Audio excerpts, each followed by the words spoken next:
Hello, आदाब, सत श्री अकाल। और कैसा है आपका हाल? आई होप आप सब ठीक होंगे। Welcome in aspiring IAS club, a platform to guide and motivate to aspiring officer. This is by me, engineer Nadeem Khan.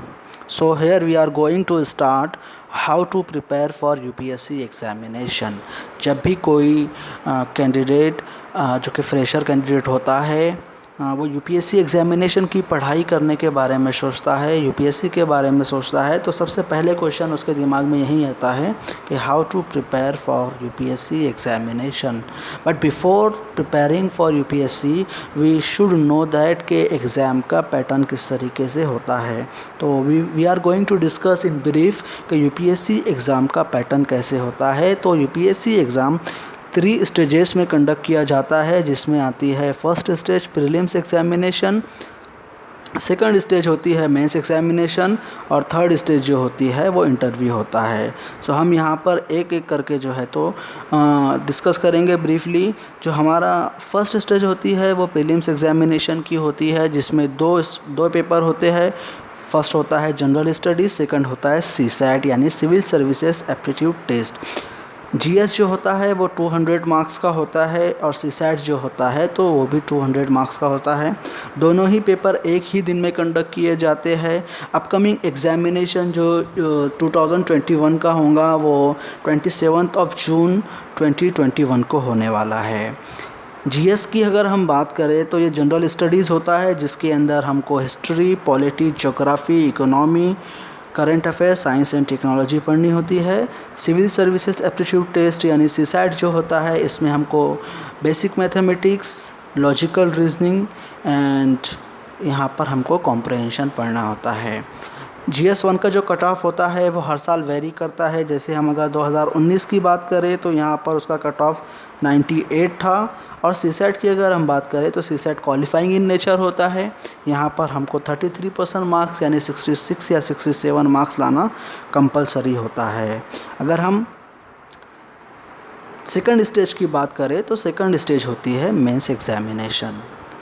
Mains examination के जो मार्क्स होते हैं वो 1750 यानी 1750 मार्क्स मेंस एग्जामिनेशन के होते हैं। इसके अंदर जो है तो 4 जीएस के पेपर होते हैं, GS1 to GS4। Each paper carries 250 marks. GS1 जो होता है इसके अंदर आते हैं ancient to post independence history, ancient history, medieval history, art and culture, modern history, post independence history and world history और Indian society and geography.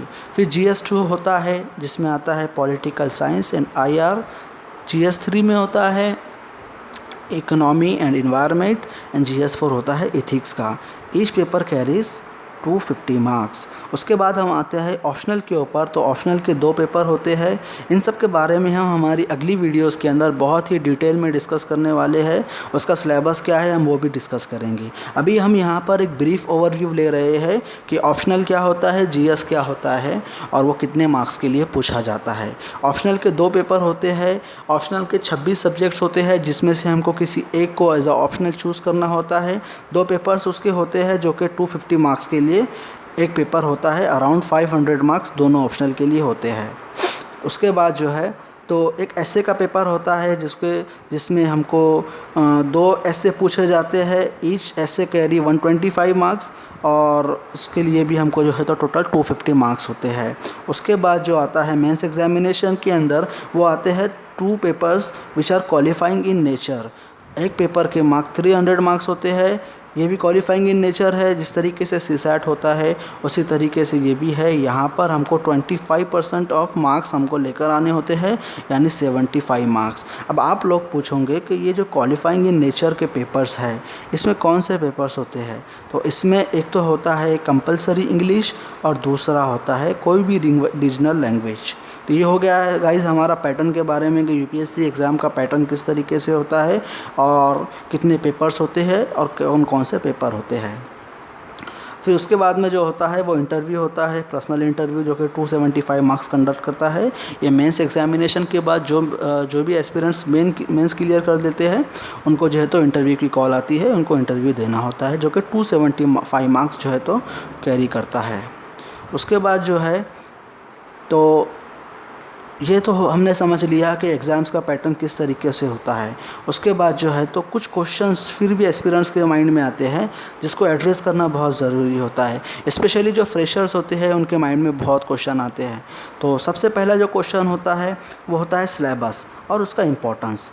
Actually syllabus क्या है यूपीएससी का और उसका इम्पोर्टेंस क्या है, ये हम लोगों को जान लेना बहुत ज़रूरी है। तो दूसरा क्वेश्चन आता है वो regarding importance of previous year question paper. Previous year question paper को हमको देखना है क्या, प्रीवियस ईयर मतलब कितने प्रीवियस ईयर, कितने साल के पेपर्स को हमको देखना है, ये क्वेश्चन भी एस्पिरेंट्स के माइंड में आता है। तीसरा जो क्वेश्चन आता है तो वो आता है कि how to start the preparation, यानी कि हमको जो है तो कैसे एनसीईआरटीज़ को कवर करना है। हम सबको पता है कि अगर हम फ्रेशर्स है तो we have to build our foundation, और फाउंडेशन को बिल्ड करने के लिए जो सबसे पहले प्राइमरी सोर्सेस हमारे होते हैं वो हमारी एनसीईआरटीज़ होती है। इसलिए एनसीईआरटीज़ को हमको कैसे कवर करना है, ये क्वेश्चन एस्पिरेंट्स के माइंड में आता है। तो पांचवा क्वेश्चन आता है कि हमको किस सब्जेक्ट से स्टार्ट करना है, हमको किस सब्जेक्ट से स्टार्ट करना चाहिए, ये भी एक क्वेश्चन एस्पिरेंट्स के माइंड में आता है। छठा जो क्वेश्चन आता है तो हम हमारे टाइम को किस तरीके से डिफरेंट सेशंस के अंदर डिवाइड करें ताकि हमारी जो स्टडी हो वो इफ़ेक्टिव हो। हमको एक दिन में जो है तो कितने आवर्स की स्टडी करना चाहिए और कौन से सब्जेक्ट को पढ़ना चाहिए, कि हमको एक ही सब्जेक्ट को पहले कवर करके दूसरे सब्जेक्ट पर जाना चाहिए या फिर हमको साइमल्टेनियसली दो सब्जेक्ट को पढ़ना चाहिए। ऐसे बहुत सारे क्वेश्चन जो है तो एक फ्रेशर एस्पिरेंट के माइंड में आते हैं जिसको हम हमारे वीडियोज़ में कवर करने की कोशिश करेंगे। जो सातवां क्वेश्चन आता है वो होता है कि how to make notes from the NCERTs. हम एनसीईआरटीज़ तो पढ़ लेंगे बट उसमें से फिर नोट्स कैसे निकालना है, हमको कैसे उसमें से नोट्स को प्रिपेयर करना है, क्या क्या हमको हमारी नोट्स में लिखना है, ये सारा क्वेश्चन भी फ्रेशर्स के माइंड में आता है। आठवां जो क्वेश्चन होता है कि अभी हमने तो सुना होगा कि यूट्यूब के ऊपर बहुत सारे इंपॉर्टेंट चैनल हैं जो यूपीएससी के लिए एस्पिरेंट्स को गाइड करते हैं, बट बहुत ज़्यादा सोर्सेज भी हमारे लिए हार्मफुल है। तो उसमें से बेस्ट कौन सा चैनल है ये हमको पता होना बहुत ज़रूरी है। तो we will also discuss about it कि कौन से इंपॉर्टेंट यूट्यूब चैनल्स है जिसको देखकर हम जो है तो हमारी स्टडी के अंदर फ़ायदा उठा सकते हैं। नौवां जो क्वेश्चन आता है वो होता है सबसे important question, how to choose the optional. सबसे पहला क्वेश्चन यही होता है फ्रेशर्स के माइंड में कि ऑप्शनल को बोलकर एक कोई सब्जेक्ट होता है और उसको किस तरीके से हमको चूज़ करना है, हम इसके बारे में भी जो है तो डिस्कस करेंगे। ऑप्शनल को चूज़ करने के लिए क्या क्या क्राइटेरियाज़ का होना ज़रूरी होता है। उसके बाद का जो क्वेश्चन है वो होता है रेफरेंस बुक के हिसाब से, कि हमने अभी एनसीईआरटीज़ तो कवर कर ली है, हमने एनसीईआरटीज़ से नोट्स भी बना ली हैं और हमने ऑप्शनल भी चूज़ कर लिया है, but NCERTs are our primary sources. NCERTs तो हमारे प्राइमरी सोर्स है, हमको सेकेंडरी सोर्स पर और उस पर्टिकुलर सब्जेक्ट की डीप में स्टडी करना है तो हमको रेफरेंस बुक कौन कौन से पढ़ने चाहिए, और वो भी हम इसके बारे में भी आगे ब्रीफ डिटेल में डिस्कस करेंगे। जैसे कि एनसीईआरटीज़ हम पॉलिटी के लिए पढ़ रहे हैं तो क्लास 8 टू क्लास 11 तक हमको एनसीईआरटी पढ़नी है, और उसके बाद जो रेफरेंस बुक होती है लक्ष्मीकांत की पॉलिटी की वो पॉलिटी की जो रेफरेंस बुक होती है वो एम लक्ष्मीकांत है, वो हमको पढ़ना होता है। सो हम इसके बारे में भी आगे डिटेल में डिस्कस करेंगे कि हमको रेफरेंस बुक को कैसे कवर करना है, हमको उससे नोट्स बनाने हैं कि नहीं बनाने हैं, और ये सारी चीज़ें हम डिस्कस करेंगे। जो हमारा 11वां क्वेश्चन होता है वो रिगार्डिंग करेंट अफेयर होता है कि हमको करंट अफेयर कैसे कवर करना है, करंट अफेयर के लिए हमको क्या पढ़ना है, हमको न्यूज़पेपर कौन सा पढ़ना है, क्या हमको न्यूज़पेपर से नोट्स बनाने हैं, यूट्यूब पर कौन से यूट्यूब चैनल्स है जो हम हमारी करंट अफेयर्स के एनालिसिस के लिए देख सकते हैं। ये सारी चीज़ें हम जो है तो एक एक करके डिस्कस करेंगे। तो सबसे पहला जो हमारा क्वेश्चन है वो है कि सिलेबस और उसका इम्पोर्टेंस। ये गाइज़ ये हमारी फर्स्ट वीडियो है, इसलिए हम यहाँ पर अभी थोड़ा ज़्यादा फोकस सिलेबस के ऊपर करेंगे। क्यों सिलेबस के ऊपर ज़्यादा फोकस करेंगे? क्योंकि ये सबसे ज़्यादा इम्पॉर्टेंट है और मोस्ट ऑफ दी एस्पिरेंट इसी को निगलेक्ट करते हैं। सिलेबस उनको पता ही नहीं होता है। जो क्वेश्चन बार बार आता है ना कि हमको क्या पढ़ना चाहिए, हमको क्या नहीं पढ़ना चाहिए, हमको किस तरीके से पढ़ना चाहिए, ये सब क्यों होता है? क्योंकि हम सिलेबस को अच्छे से नहीं देखते हैं, हम सिलेबस को समझने की कोशिश नहीं करते हैं, क्योंकि हम सिलेबस को इम्पोर्टेंट देते ही नहीं हैं। सबसे कॉमन मिस्टेक जो होती है जो यूपीएससी के एस्पिरेंट करते हैं वो ये होती है कि सिलेबस को निगलेक्ट करते हैं। जो कि बहुत बड़ी गलती होती है। So we should not neglect this syllabus, we should know how important is syllabus. So हम सिलेबस को कवर कैसे करेंगे? सबसे पहले तो हमको यूपीएससी का सिलेबस देखना है जो कि उसकी ऑफिशियल साइट के ऊपर दिया हुआ है।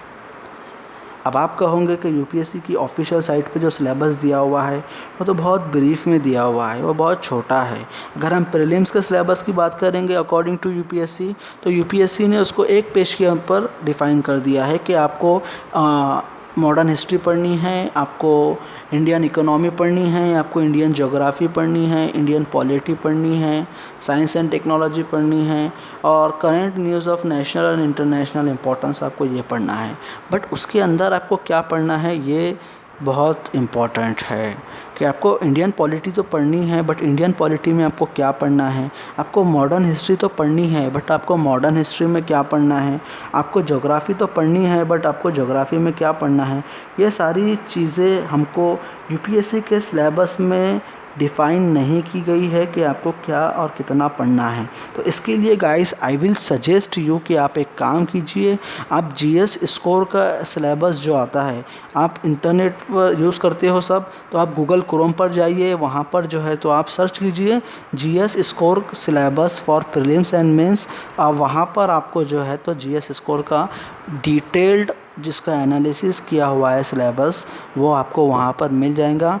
ये मेरा पर्सनल एक्सपीरियंस है, बहुत सारे टॉपर्स हैं उनका भी सजेशन है कि जो जीएस स्कोर का सिलेबस है वो बहुत ही ज़्यादा बेनिफिशियल है, और उसमें आपको ईच एंड एवरी पॉइंट वहाँ पर डिफ़ाइन किया हुआ है कि आपको इंडियन पॉलिटी में क्या पढ़ना है, आपको इंडियन ज्योग्राफी में क्या पढ़ना है, आपको साइंस एंड टेक्नोलॉजी के अंदर क्या पढ़ना है, आपको एंशियंट हिस्ट्री में क्या पढ़ना है, आपको मॉडर्न हिस्ट्री में क्या पढ़ना है। हर चीज़ वहाँ पर आपको डिफ़ाइन है। आप जो है तो उस सिलेबस के ज़रिए से आपकी जर्नी को आसान बना सकते हो। अब आप कहोगे कि सिलेबस का इम्पोर्टेंस क्या है। सो देखिए, मैं ऐसे मानता हूँ कि without syllabus you are useless, your preparation is useless. अगर आप प्रिपरेशन कर रहे हो तो वो यूज़लेस होंगी।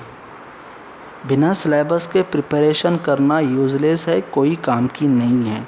मैं आपको एक एग्जांपल देकर उसका बताता हूँ। फॉर एग्ज़ाम्पल, आपने कहीं जाने के लिए आप प्रिपेयर कर रहे हो, किसी जर्नी पर जाने के लिए, तो जिस तरीके से कोई जर्नी है, फॉर एग्ज़ाम्पल यूपीएससी हमारी जर्नी है, और उस जर्नी पर जाने के लिए हमको किसी मैप की ज़रूरत होती है जो कि हमको डायरेक्शन बताए, जो कि हमको सही रास्ता बताए कि हमको कौन सा रोड लेना है, कौन सा वे लेना है, और कौन से रास्ते से हमको नहीं जाना है। तो ये जर्नी के लिए इम्पोर्टेंट है कि हमारे पास में मैप हो।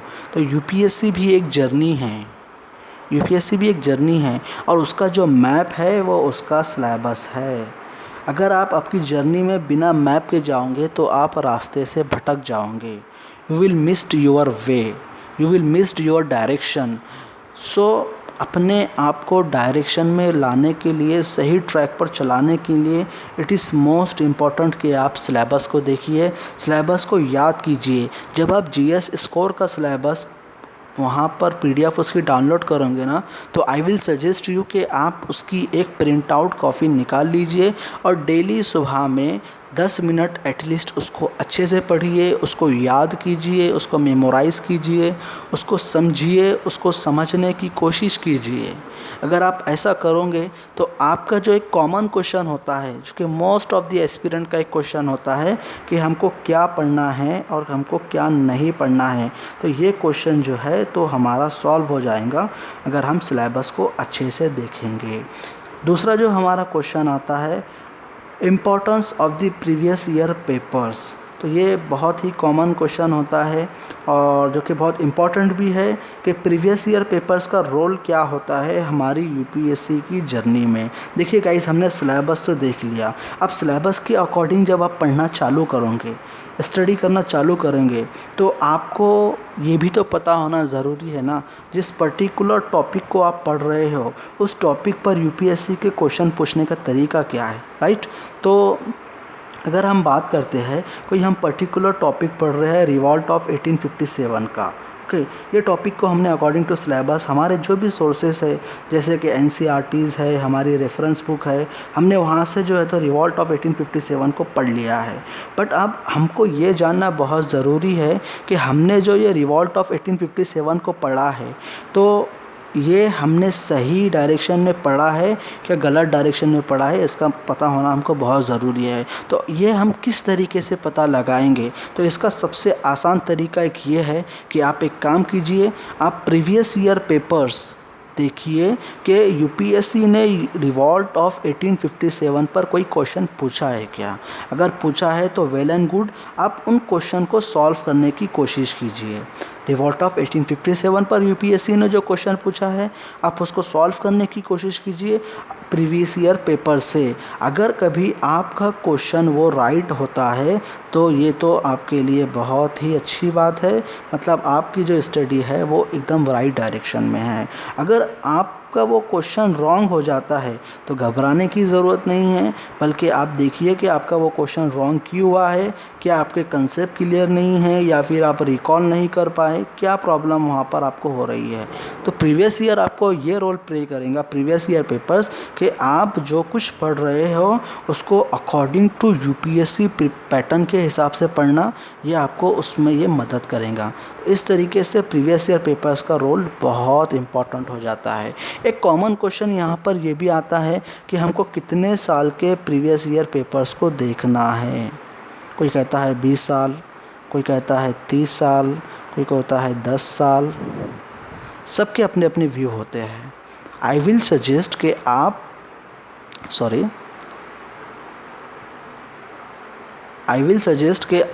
एटलीस्ट 10 साल के प्रीवियस ईयर पेपर्स को देखिए। क्यों? क्योंकि UPSC is most dynamic and most unpredictable. कब यूपीएससी अपना पैटर्न को चेंज कर ले क्वेश्चन पूछने का हम नहीं बता सकते। तो ये टॉपर्स के भी सजेशन है और मेरा पर्सनल एक्सपीरियंस भी है। आप क्या कीजिए, प्रीवियस 10 ईयर के क्वेश्चन को आप, मार्केट में बहुत सारे अवेलेबल है, आप उनको लेकर आइए, उसका प्रिंट आउट लेकर आइए। जो और भी अगर आपको इजी वे में करना है तो टॉपिक वाइज जो प्रीवियस ईयर का पेपर है आप उसको लेकर आइए। टॉपिक वाइज जैसे कि जीएस स्कोर का एक बहुत अच्छा topic wise previous year papers का एक कंपाइलेशन आता है, you can also refer that. या फिर विजार्ड का भी एक बहुत अच्छा आता है, आप उसको भी रेफ़र कर सकते हो। आप कोई भी, मार्केट में बहुत सारे अवेलेबल है, बट कोशिश ये कीजिएगा कि आप जो प्रीवियस ईयर पेपर्स है ना उनको टॉपिक वाइज देखिए, ताकि आप जो पर्टिकुलर टॉपिक पढ़ रहे हो उस टॉपिक पर यूपीएससी ने कितने क्वेश्चन किए हैं ये आपको ये अंदाज़ा उससे हो जाएगा। और दूसरा, आपको जब आप दिन में अगर कोई टॉपिक पढ़ते हो तो रात में आप अपने बेड पर जाने से पहले उस पर्टिकुलर टॉपिक पर आप जो है तो क्वेश्चन को सॉल्व करेंगे। इससे होगा क्या कि आपको डेली बेसिस के ऊपर क्वेश्चंस को, एमसीक्यूज़ को सॉल्व करने की एक आदत हो जाएंगी। तो गाइज़, हमने यहाँ पर 2 क्वेश्चंस को हमारे एड्रेस कर लिया है कि सबसे पहले हमको देखना है कि सिलेबस और उसका इम्पोर्टेंस क्या है। तो मैंने आपको बता दिया, उसका सिलेबस भी बता दिया, कौन सा आपको रेफ़र करना चाहिए, और उसका आपको मैंने इम्पोर्टेंस भी बता दिया। दूसरा क्वेश्चन था हमारा रिगार्डिंग प्रीवियस ईयर पेपर्स, तो मैंने आपको वो भी एड्रेस कर दिया है कि प्रीवियस ईयर पेपर्स का रोल क्या होता है हमारी यूपीएससी प्रिपरेशन की जर्नी में, और आपको कौन सा प्रीवियस ईयर पेपर का सेट लेना चाहिए टॉपिक वाइज, और आपको उसको यूटिलाइज़ किस तरीके से करना चाहिए, मैंने आपको यहाँ पर वो चीज़ें भी बता दी है। तो जो तीसरे हमारे क्वेश्चन हैं वो प्रिपरेशन कैसे स्टार्ट करनी है, एनसीईआरटीज़ को कैसे कवर करना है, और नोट्स कैसे बनाने हैं, हमारा डेली शेड्यूल क्या होना चाहिए, और हमको जो है तो कौन से यूट्यूब चैनल्स हमारे लिए इफ़ेक्टिव है, और ऑप्शनल के लिए क्या स्ट्रैटेजी होनी चाहिए, रेफरेंस बुक्स को कैसे ख़त्म करनी चाहिए। और जो लास्ट वन क्वेश्चन है जो कि मोस्ट ऑफ द इम्पॉर्टेंट है करंट अफेयर्स के रिगार्डिंग, ये जो सारे क्वेश्चन है ना गाइज़, हम हमारी अगली वीडियोज़ के अंदर कवर करने की कोशिश करेंगे, क्योंकि गाइज़ हम यहाँ पर आपको डिटेल्ड के अंदर स्ट्रैटेजी बता रहे हैं। तो यहाँ पर टाइम तो ऑब्वियसली बात है कि ज़्यादा लगेगा, बट आई नो और मैं आपको ये अश्योर कर सकता हूँ कि आपको ये वीडियो ज़रूर बहुत ज़्यादा फ़ायदेमंद होगा, स्पेशली फॉर फ्रेशर। तो हमने आज 2 क्वेश्चंस को यहाँ पर एड्रेस कर लिया है सिलेबस और प्रीवियस ईयर के रिगार्डिंग। जो हमारे बाकी के 9 क्वेश्चन बचे हुए हैं हमको जो है तो हमारी आने वाली वीडियोज़ के अंदर कवर करने की कोशिश करेंगे। तो it is my advice to you, it is my request to you कि आप ज़्यादा से ज़्यादा चैनल को सब्सक्राइब कीजिए, वीडियोज़ को लाइक कीजिए, शेयर कीजिए, कमेंट कीजिए। आपके जो भी सजेशन हैं आप कमेंट बॉक्स में डालिए, आपके जो भी क्वेश्चन हैं आप कमेंट बॉक्स में डालिए, उसको सॉल्व करने की कोशिश की जाएगी। इन 11 क्वेश्चंस के अलावा भी जो क्वेश्चन आपके माइंड में होंगे आप उसको भी कमेंट बॉक्स के अंदर डिस्कस कर सकते हो। उन सारे क्वेश्चंस को एड्रेस करने की कोशिश की जाएंगी। तो यहाँ पर मैं आप सबको जो है तो अलविदा कहता हूँ, आपको जो है तो गुड बाय कहता हूँ, और मैं ये कामना करता हूँ कि आप सबका दिन अच्छा हो। और आपसे एक गुजारिश मैं फिर से करता हूँ कि आप ज़्यादा से ज़्यादा चैनल को सब्सक्राइब कीजिए, लाइक कीजिए, कमेंट कीजिए, शेयर कीजिए, और अपने दोस्तों को इसके बारे में बताना ना भूलें। सो गुड बाय, खुदा हाफिज़।